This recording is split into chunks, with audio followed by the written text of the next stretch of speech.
आप सब सोच रहे होंगे कि ये क्या मैं करने लगा।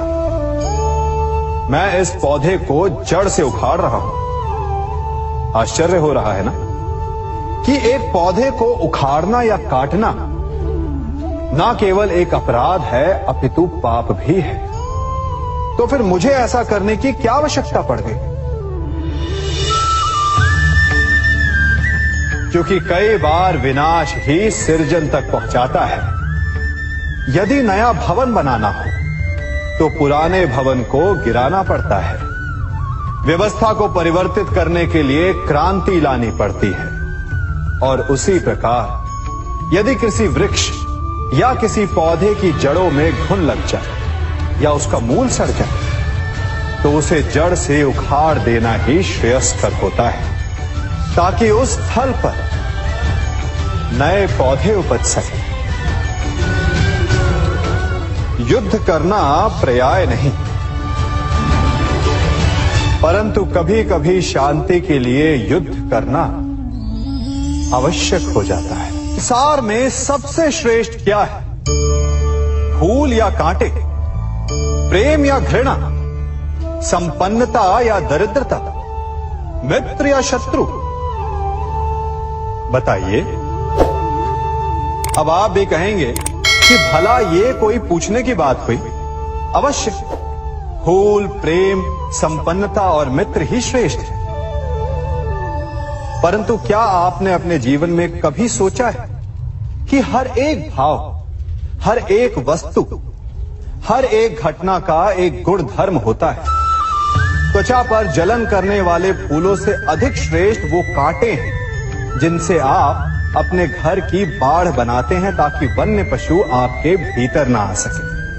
वो प्रेम श्रेष्ठ नहीं जो आपको अंधा, लोभी, पक्षपाती बनाता। वो घृणा श्रेष्ठ है जो आपको नया मार्ग दिखा दे। वो संपन्नता श्रेष्ठ नहीं जो आपको कृपण बना दे, मद्दांध बना दे। वो दरिद्रता श्रेष्ठ है जो आपको जीवन में परिश्रम करने की शिक्षा दे।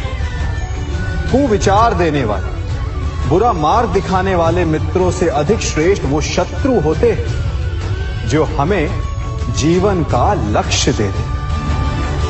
इसलिए अपने जीवन में हर वस्तु, हर भाव, हर घटना के गुण धर्म को पहचानिए और उसके पश्चात अपना चयन कीजिए। स्वर्ण।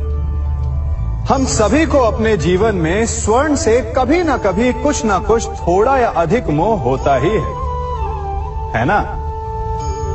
परंतु क्या आपने कभी सोचा कि स्वर्ण को प्राप्त कैसे किया जाता है? जब भूमिगत खदानों से स्वर्ण को निकाला जाता है तब वो एक पाषाण की भांति होता है।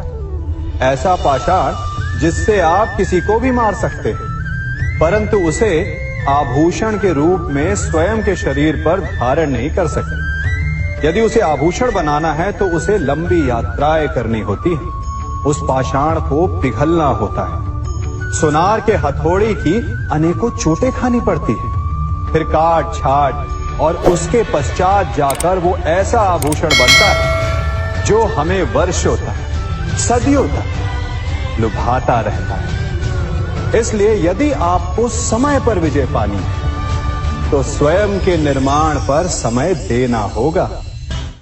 हम सभी सुनते आए कि जो वीर होता है, साहसी होता है, शौर्यवान होता है, उसके समक्ष सारा संसार झुकता है। वीर भोग्य वसुंधर। परंतु वीरता है क्या? शौर्य क्या है? साहस क्या है? साहस युद्ध नहीं, वीरता विजय नहीं, शौर्य कभी ना गिरना नहीं।